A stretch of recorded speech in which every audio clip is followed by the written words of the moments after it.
রব্বে কাবার কসম বলতেছি, যেই যুবতী কুমারী অবস্থায় দুনিয়ার থেকে চলে যায়, ওর মৌত আসলে শাহাদতের মালা নিয়া মালাকুল মৌতকে আসতে হয়। কিসের মালা? কিসের মালা? এই উম্মত তো চিনি না। জানেন শাহাদতের প্রকার কটা? এই উম্মতের সাধারণ মৌত আল্লাহ মাইনা নিতে চায় না। হুজুরও মানবে কিনা জানি না। এই উম্মতের সাধারণ মৌত আল্লাহ মাইনা নিতে চায় না। এই জন্য শাহাদতের প্রকার দিচ্ছে 56টা। কটা? কটা? এই উম্মত 56 ভাবে শহীদ হবে। কয় ভাবে? কয় ভাবে? 56 ভাবে। আপনি চিন্তা করতে পারেন, হাফ সেঞ্চুরির পরেও 6টা। বুঝা গেল এই উম্মতের সাধারণ মৌত আল্লাহ মাইনা নিতে পারে না। আল্লাহ চায় না এই উম্মত সাধারণ মৌত মরুক। অথচ যুবতী তো জানে না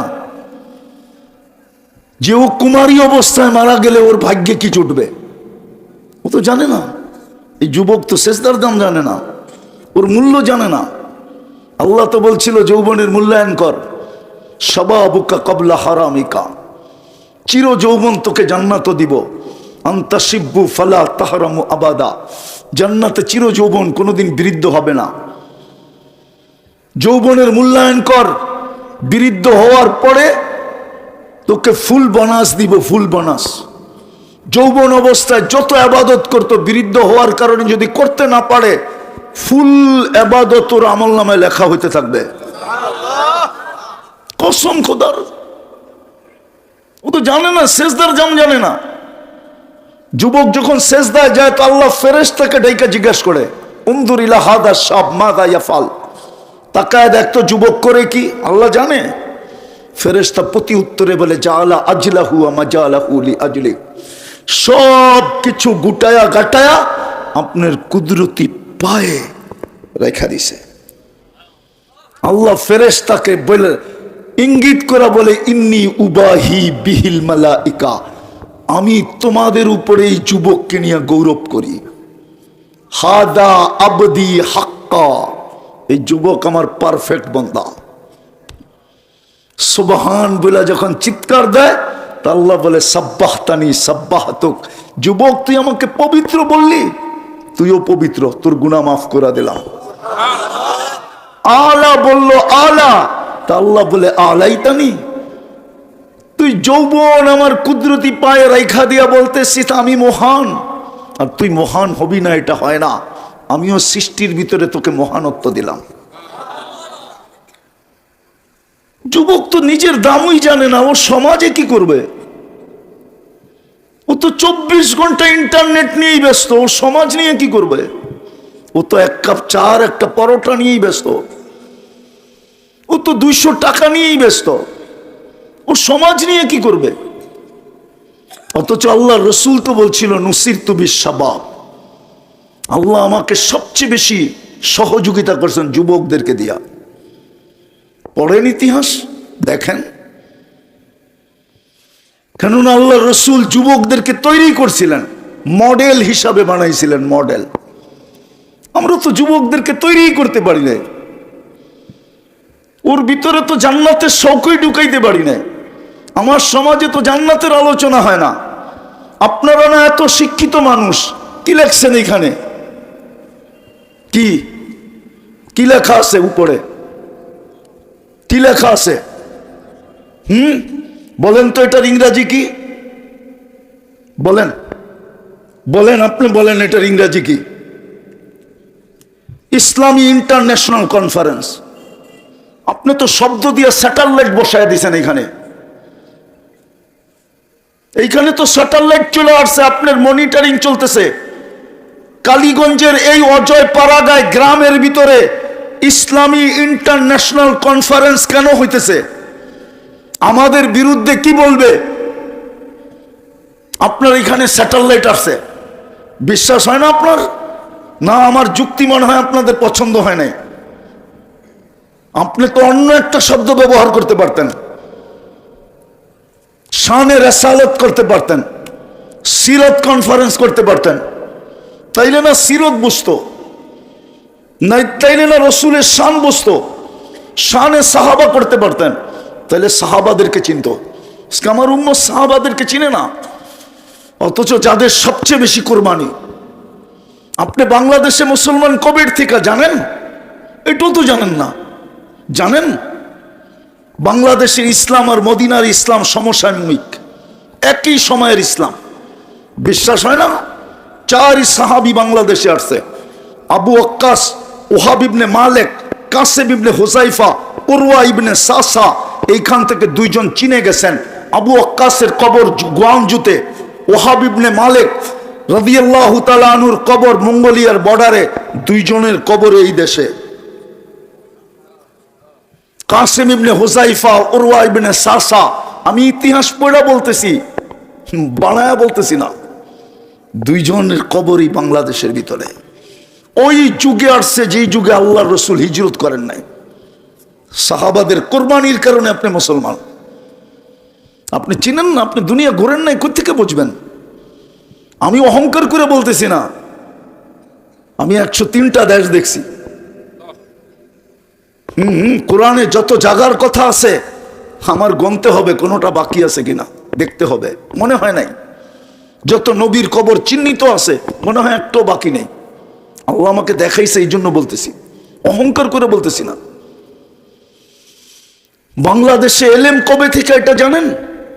সর্বপ্রথম এই জমিনে বুখারী কোন সনে পড়ানো হয়েছে কেউ জানে না, ওলামাও জানে কিনা জানি না।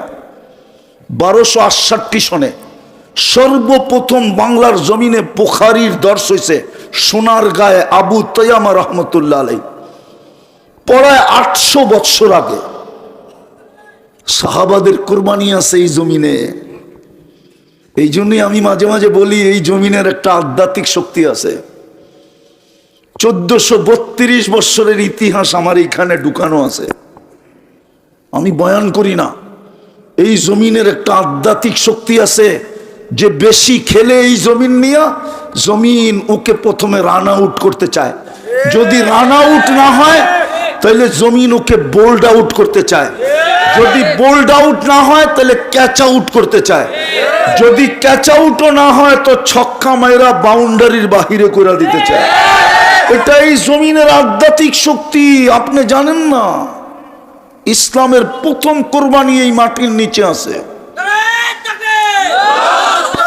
এর চেয়ে বড় কোরবানি দুনিয়ার কোনো মাটির নিচে নাই। মক্কা মদিনা বাইতুল মুকাদ্দাস নিয়ে তুলনা হয় না, ওটা তুলনার বাহিরে। দুনিয়ার কোন জমিনের ভিতরে ইসলামের কোরবানি যেটা এই লাল সবুজের মাটির নিচে আছে, দুনিয়ার কোন জমিন দেখাইতে পারবে না আমার ভিতরে আছে। চ্যালেঞ্জ। আমি ইতিহাস পড়া বলতেছি। বিদায় আমি শেষ জায়গায় চলে আসছি। যুবকরা, জীবনের মূল্যায়ন করো। আমি জীবন থেকে শুরু করছিলাম। জীবনের এক একটা পর্ব আল্লাহর কাছে দামি, কিন্তু সবচেয়ে বড় পর্ব হলো আগে নিজেকে গুছাও। খোদার কসম, তুমি তোমাকে গুছাও। আল্লাহ যদি কাম নিতে চায় তাহলে একজন দ্বারা এত কাম নিবে যেটা 1000 জন না কোটি জনের দ্বারা সম্ভব হবে না। মোহাম্মদ বিন কাসেম 13-17 বৎসরের যুবক ছিল। কত কত কত কত হাজ্জাজ বিন ইউসুফের মেয়ের জামাই ছিল। যদিও হাজ্জাজ বিন ইউসুফের নাম শুনলে আপনাদের,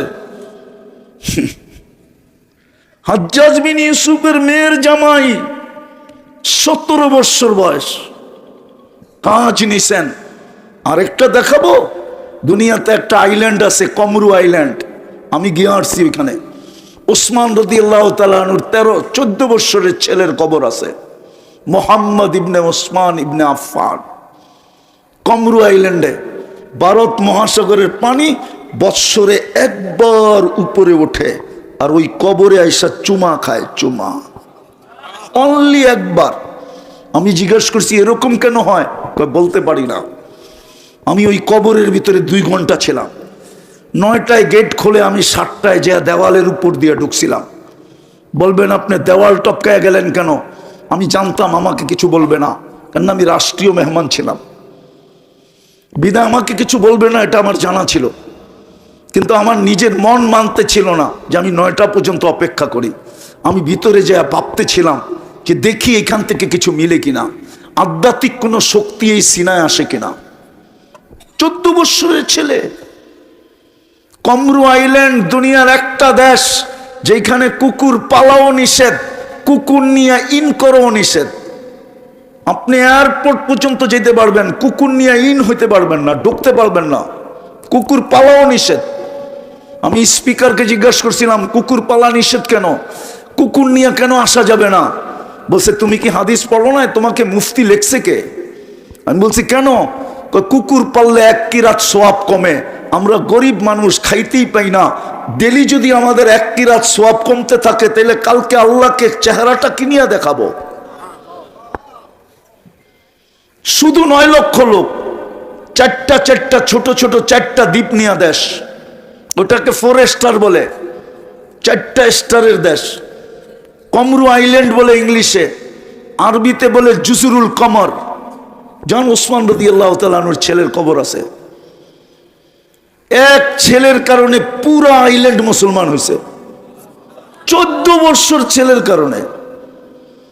আমি বলছিলাম কেন 12 সাগরের পানি একবার বাড়ে আর কবরে চুমা খায়?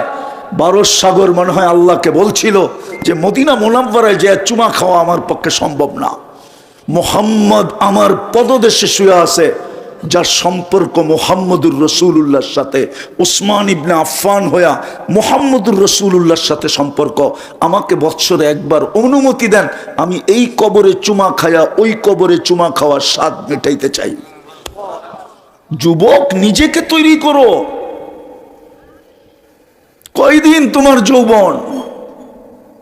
বলো কয়দিন তোমাকে কেউ ফুল দিবে? কয়দিন তোমার থেকে কেউ ফুল নিবে? কয়দিন? নিজেকে তৈরি করো।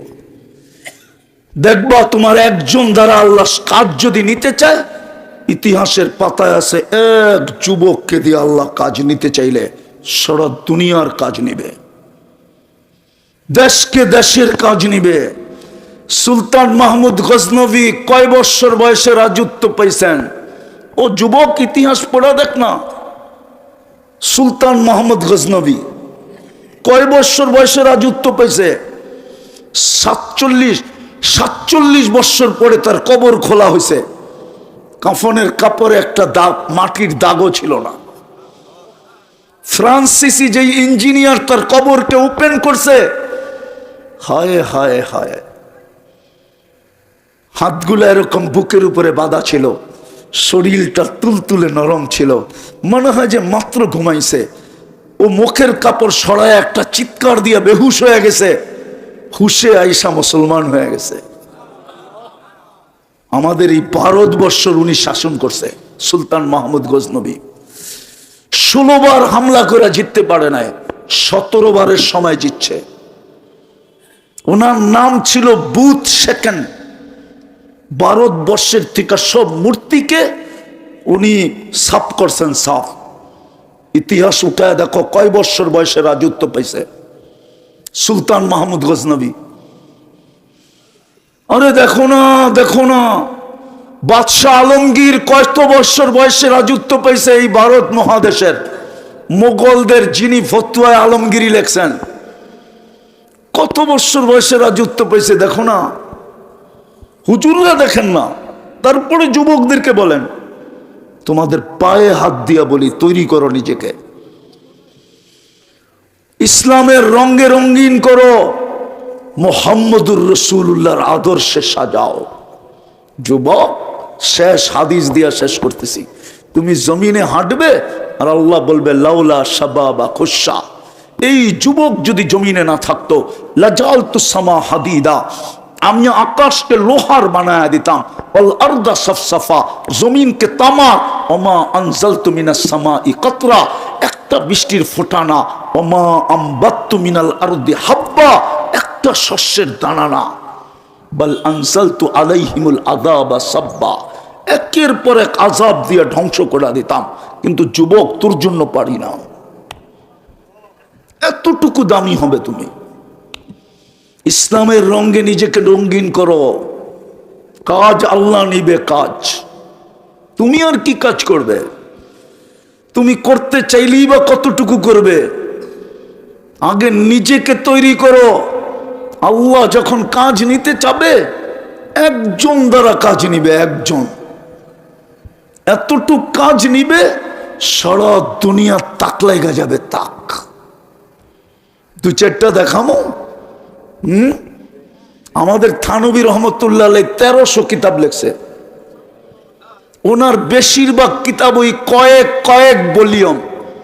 63 বছর বয়সে মারা গেছে। বলেন উনি কি মারপেটের থেকে পড়ি লেখা শুরু করছে? 16, 17, 19 বছর তো লাগছে পড়া কমপ্লিট করতে। হেফজ কিতাব সব কমপ্লিট করতে লাগছে 17, 18 বছর, 19 বছর লাগছে। 19 বাদ দেন, 63 থেকে কয় বছর থাকে? ইমাম তাইমিয়া রহমতুল্লাহ আলাইহির এক কিতাব ওই 36 ভলিউম। উনি 63 বছর বয়সে মারা গেছে। ইমাম তাইমিয়ার জানাজা দেখা 60,000 খ্রিস্টান মুসলমান হয়েছে। আবু হানিফা রহমতুল্লাহ আলাইহির জানাজা দেখা 90,000 খ্রিস্টান মুসলমান হয়েছে। হায় হায় হায় হায় হায় হায়। বাইজিদ বুস্তামির এক মজলিসে 5 লক্ষ পাদ্রী মুসলমান হয়েছে। 5 লক্ষ পাদ্রী। অথচ অথচ অথচ অথচ অথচ আল্লামা আলবানী রহমতুল্লাহ আলাইহি ওনার গ্রামে আমি গেছি। নাসিরউদ্দিন আলবানী ওনার গ্রামে আমি গেছি। একদিনে 5 লক্ষ মুসলমান খ্রিস্টান হয়েছে। আপনি সুবহানাল্লাহ পড়েন। ওনার কবর আম্মানে, আমি ওনার কবর জিয়ারত করে আসছি। জর্ডানের রাজধানী আম্মানে ওনার কবর। আমি চিনি ওনার কবর কোথায়। আমি ওনার গ্রামে গেছি আলবানিয়া। একদিনে 5 লক্ষ মুসলমান খ্রিস্টান হয়েছে। অথচ বাইজিদ বুস্তামির এক মজলিসে 5 লক্ষ খ্রিস্টান পাদ্রী মুসলমান হয়েছে। ওনাকে 62টা প্রশ্ন করছিলেন পাদ্রীরা। উনি 62টার জবাব দিছে। উনি একটা প্রশ্ন করছিলেন বড় পাদ্রীকে, 5 লক্ষর ওস্তাদকে একটা প্রশ্ন করছিলেন। পাদ্রী চুপ হয়ে গেছে। শিষ্যরা বলছে জবাব দেন না কেন? 62টার তো দিলে, একটারটা দিতে পারবেন না? বলছে পারি জবাব, কিন্তু তোমরা মানবে কিনা? বলছে মানবো।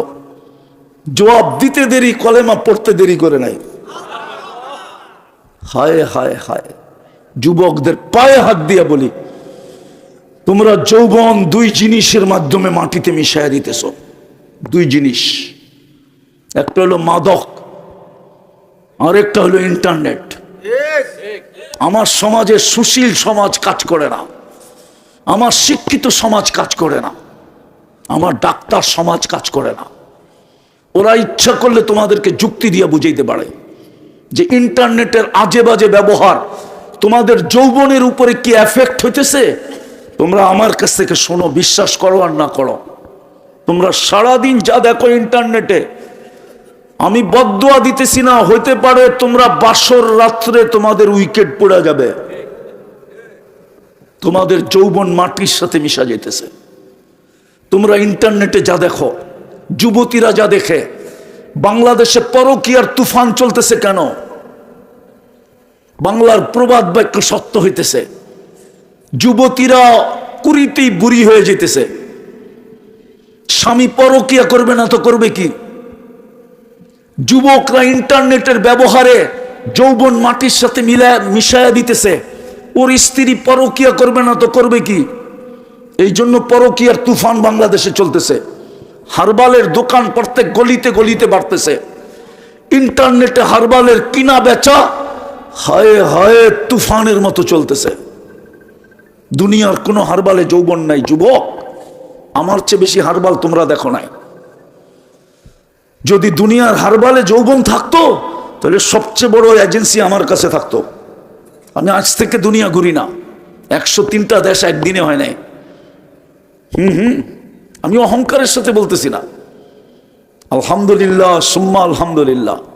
বৎসরে 2-4 দিন এরকম যায় আমি 2 বেলা 2 মহাদেশে খাই, আবার 3 বেলা 3 মহাদেশে খাই। আল্লাহ আমার জন্য দুনিয়া ওপেন করে দিছে।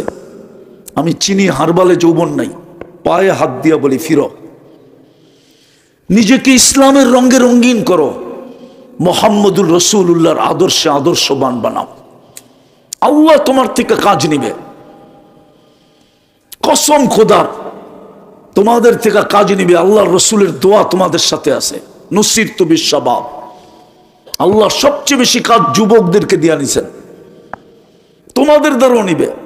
পারবা তওবা করে ফিরতে? পারবা? আরে যুবকরা কি বলে পারবা? কে কে পারবা মনের থেকে যে আমি তওবা করে ফিরতে চাই? পারবা? আর নইলে একদিন তুমি নামাও, একদিন তুমি আমাকে খুঁজবা, বলবে হুজুর সত্য বলছিল। আমি আমার নিজের কাহিনী বলতেছি। আমি এক ব্যক্তিকে চিনি, হয়তো মারা গেছে। ও বলতো মৌলানা নে সচ কাহা আফসোস হাম না সমঝে। মৌলানা সত্য বলতো, কিন্তু আমরা বুঝি নাই। কাহিনী বড় পিছের, বড় লম্বা। তুমিও একদিন বলবা হুজুর সত্য বলছিল, আমি বুঝি নাই। ওই দিন বলে লাভ হবে না। আজকে তওবা করো, ফিরো, ইসলামের রঙে নিজেকে রঙিন বানাও। তোমাকে আল্লাহ সারা দুনিয়ার জন্য মডেল বানাবে। হাজারো যুবকের নাম ইতিহাসে আছে মডেল। হ্যাঁ, তোমার কাছে মডেল না হইতে পারে, আল্লাহর কাছে মডেল। তোমার কাছে মডেল না হইতে পারে, আল্লাহর রসুলের কাছে মডেল। তোমার কাছে মডেল না হইতে পারে, সাহাবাদের কাছে মডেল। তোমার কাছে মডেল না হইতে পারে, সৃষ্টির কাছে ওই যুবক মডেল। সমগ্র সৃষ্টির কাছে ওই যুবক মডেল। সত্য বলতেছি, সত্য বলতেছি। নাহলে হাজারো যুবকের কবর আমাকে কাঁদাইতো না। আমি হাজারো যুবকের কবর চিনি। আমার চোখে একটা চশমা না, 2টা। ভিতরেরটা অপারেশন করে লাগানো, বাহিরেরটা শুধু দেখা যাইতেছে। কাঁদতে কাঁদতে আমার চোখ শুকায় গেছে, এখন আর কান্না আসে না। হ্যাঁ যুবক, এই জন্য তোমাদের পায়ে ধরতেছি আমি। তওবা করে ফিরে আসো, ইসলামের রঙে রঙিন হও। এই জীবনই জীবন না। বাংলার ওই প্রবাদ বাক্য সত্য না হোক, এই দিনই দিন না, আরো দিন আছে। এই দিন নিয়ে যাবে তোমাকে ওই দিনের কাছে। এই জীবনই জীবন না। নিজেকে ইসলামের রঙে রঙিন করো। আজকে যদি মুসলমান একটা কাজ করতো, তাহলে এই দুরবস্থা হইতো না। আল্লাহ ডেলি 5 বেলা ডাকে। কয় বেলা? 90% মুসলমান নামাজ পড়ে না। 90% মুসলমান নামাজ পড়ে না। আমি 90% বললাম। বাংলা একটা প্রবাদ বাক্য আছে, শ্বশুর বাড়ি মধুর হাড়ি, নিত্য গেলে জুতার বাড়ি। শ্বশুর বাড়িও ডেলি যাওয়া যায় না, আর আল্লাহ ডেলি 5 বেলা নিজের ঘরে আমাদেরকে ডাকে। একটু অ্যানালাইসিস করেন, কে ডাকে? কার ঘরে ডাকে? কার ঘরে ডাকে? ডেলি 5 বার ডাকে। সম্মানের ভিতরে কোনো কম করেন না, বরং ঘোষণা দিছে ওয়াজাবা আলাল মাজুর আন ইউকরিমাজ যায়ের। যতবার তুই পা রাখবি ততবার আমি তোকে সম্মানের মালা পরাবো। 90% মুসলমান মসজিদে আসে না। 5 বেলা কে ডাকে? শুধু আল্লাহ ডাকে? শুধু আল্লাহ তো ডাকে না, রহমানও ডাকে, রহিমও ডাকে, মালিকও ডাকে, কুদ্দুসও ডাকে, সালামও ডাকে, মুমিনও ডাকে, মুহাইমিনও ডাকে, আজিজও ডাকে, জব্বারও ডাকে, মুতাকাব্বিরুল খালিকুল বারিউল মুসাব্বিরুল গফফারুল কাহারুল ওয়াহাবুর রাজ্জাকুল ফাত্তাহুল আলিমুল কাবিদুল বাসিতুল খাফিদুর রাফিউল মুইজ্জুল মুদিল্লুস সামিউল বাসিরুল হাকামুল আদলুল লতীফুল খবীরুল হালিমুল আযীমুল গফুরুশ শাকুরুল আলিগুল কবীরুল হাফিজুল মুকিতুল হাসিবুল জলিলুল করিমুল রকিবুল মুজিবুল ওয়াসি আল হাকিমুল ওয়াদুদুল মজিদুল বাঈসুশ শাহীদুল হকুল ওয়াকিলুল কবিয়ুল মতিনুল ওয়ালিয়ুল হামিদুল মুসিয়াল মুবদিয়াল মুঈদ আল মুহয়ি আল মুমীত আল হাইয়্যু আল কাইয়্যুম আল ওয়াজিদ আল মাজিদ আল ওয়াহিদ আল আহাদ আস সামাদ আল কাদির আল মুক্তাদির আল মুকদ্দম আল মুআখ্খার আল আউয়াল ওয়াল আখির আল যাহির ওয়াল বাতিন আল ওয়ালি আল মুতাওয়ালি আল বাররু التواب المنتقم العفو الرؤوف مالك الملك ذا الجلال والإكرام المقسط والجامع والغني والمغني المانع الضار النافع النور الهادي البديع والباقي الوارث والرشيد الصبور جل جلاله 99 পদের মালিক আল্লাহ ডাকে 24 ঘন্টা চারটা বুক করি সে ডাকে যার কুদরতি হাতে আমার হায়াত আর মৌত সে ডাকে 90% নামাজ পড়ে না যুবকও পড়ে না যুবতীও পড়ে না নারীও পড়ে না পুরুষও পড়ে না অথচ যুক্তিতে আসে না আল্লাহ কেরামগঞ্জে নিজের গড়টা কেন দিবে যুক্তিতে আসে না রোয়ে জমিনকে মসজিদ কেন বানাবে কোন উম্মতের জন্য তো পুরো জমিনকে মসজিদ বানান নাই জুইলাত লিয়াল আরদু মসজিদা আল্লাহর রাসূল বলছে পুরো জমিন আমার জন্য আল্লাহ মসজিদ বানায়া দিয়েছে কোন উম্মতের জন্য তো ছিল না যুক্তি তো বলে না কালীগঞ্জের বড় লোকরা কালীগঞ্জে থাকে না ওরা তো মাঝে মাঝে কালীগঞ্জে আসে যেমন আগে বিদ্যুৎ যাইতো না আসতো মাঝে মাঝে ঠিক কালীগঞ্জের বড় লোকরা তো কালীগঞ্জে থাকে না ওরা তো ঢাকাতে থাকে উত্তরায় থাকে নাহলে গুলশানে থাকে নাহলে বনানী থাকে নাহলে বাড়িদারা থাকে নাহলে ধানমন্ডি থাকে নাহলে দামি দামি ফ্ল্যাটে থাকে আল্লাহ কি গরিব যে গড়টা আপনার এলাকায় দিয়ে দিল আল্লাহ গরিব নাহলে গড়টা আপনার গ্রামে দিল কেন আল্লাহ আপনার আমার দিকে তাকায়া দিছিল যে দেখি ওরা ইজ্জত রাখে কিনা হুকুম তো ছিল আমার ঘরের ইজ্জত রাখ আজিনাল্লাহু আন তুরফা আল্লাহ বলছিল ইজ্জত রাখ আমি তোদের ইজ্জত রাখবো কি কোরআন পড়লাম না ভুল পড়লাম আজিনাল্লাহু আন তুরফা আল্লাহ বলে ইজ্জত রাখ আমিও তোমাদের ইজ্জত রাখবো পায়ে হাত দিয়া বলি আসেন মসজিদ ভরেন নাইলে চিৎকার দিয়ে কোনো কাজ হবে না নিবেন আমার কাছ থেকে দলিল আমি দলিল দিলাম আমাদের কিতাবে লেখা নাই ইহুদিদের সবচেয়ে মান্য গণ্য সবচেয়ে গ্রহণযোগ্য কিতাব যেটা ইহুদিরা সবচেয়ে বেশি মানে অক্ষর অক্ষর মানে ওটার নাম তালমুদ নেটে সার্চ দিয়া দেখেন তালমুদ নাম ওটা লেখা আছে যতদিন পর্যন্ত মুসলমানের জুমার জামাত আর ফজরের জামাত সংখ্যায় সমান না হবে ততদিন পর্যন্ত মুসলমানের বিজয়ের পালা শুরু হবে না না না না 250 কোটি মুসলমান জান দিল বিজয়ের পালা শুরু হবে না আপনি ব্যক্তির বিজয় চান না মুসলমান ইসলামের বিজয় চান দেশের বিজয় চান না ইসলামের বিজয় চান তাইলে জুমার ফজর সমান করতে হবে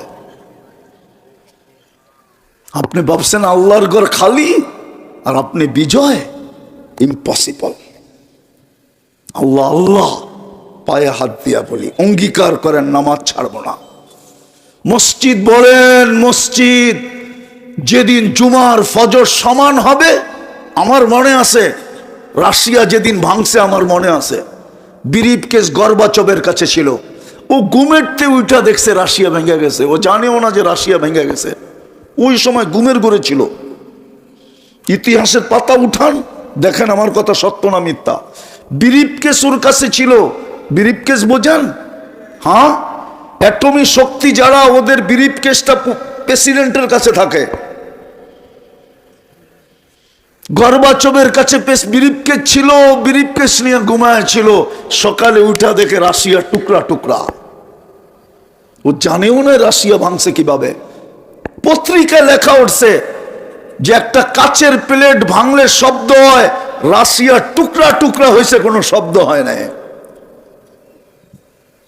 আল্লাহ করবে আল্লাহ আপনি মসজিদ বলেন ঘুমের থেকে উঠা দেখবেন বিজয়ের পতাকা উঠতেছে আকাশে কসম খোদার আর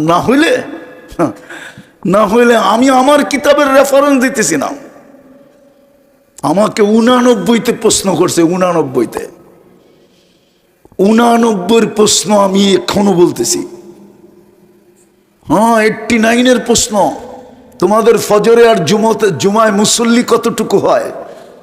জবাব ছিল জুমার তুলনায় ফজরে কোনো মুসল্লি হয় না। খ্রিস্টান পাদরি, ইহুদি পাদরি জুস চিৎকার দিয়ে উঠছে, ইদান নাহনু ফিল আমান, তাইলে আমরা নিরাপদ।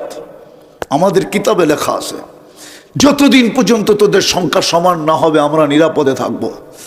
ইচ্ছা করলে তোদেরকে মাটিতে মিশাইয়া দিব, কিচ্ছু করার ক্ষমতা থাকবে না। আজকে তো তাই হইতেছে ফিলিস্তিনে, একটা রুটির টুকরার জন্য মরতেছে আর মুসলমান তাকায় তাকায় দেখতেছে, অথচ দুনিয়ার চাবি মুসলমানের কাছে। আজকে যদি ঘুরায় দেয় কালকে সকালে ঠিক হয়ে যাবে। সারা দুনিয়া সাইজ এরকম চাবি দিছে, কিন্তু ঘুরাবে কে? ভিতরে শক্তি তো নাই, দম নাই, দম দম ভিতরে কি নাই? দম নাই। মুসলমান শাসকদের ভিতরে দম নাই, দম। দম যদি থাকতো তাহলে 60 দেশ এক হইয়া বলতো চাবি ঘুরাইয়া দিলাম। এক রুটি ভাগ করে খাবো, তারপরও তোদের দিকে চোখ তুলে তাকাবো না, নাইলে মাসের পর মাস রোজা রাখবো। একদিনে চাবি ঘুরাইয়া দিছিল এক দেশ শুধু, বলবো? ফয়সাল বলছিল, ফয়সাল চোখ গরম করে লাভ নাই, আমার কাছে জমজম আছে, খেজুর আছে, মা উজমজম লিমা শরীফ, আমি জমজম খাইলে আমার খিদা নিবারণ হয়ে যাবে, আমি জমজম খাইলে আমার পিপাসা দূর হয়ে যাবে, আমি জমজম খাইলে দুনিয়ার সমস্ত ওষুধের কাজ করবে। উলামা একমত, মা উজমজম লিমা শরীফ। তুই আমাকে চোখ বড় বড় করিস না, তেল দিব যদি তুই বিনিময়ে আমারে সোনা দিতে পারস, নাইলে দিব না, বন্ধ করে দিব। ওই দিন থেকে রিয়াল আর ডলার মরবুত বোঝেন না, ওই দিন থেকে আজ পর্যন্ত রিয়ালের দাম আর ডলারের ভিতরে 20 পয়সা ডিফারেন্স হয় নাই, 20 পয়সা। শুধু একজনের চাবি ঘুরাইছিল, কি 2 দিন আগে দেখেন নাই? হরমুজ প্রণালীতে খালি একটু বলছে, 2টা জাহাজ স্টার্ট করে দিয়া বলছে দিলাম বন্ধ করা, সাথে সাথে সাইজ।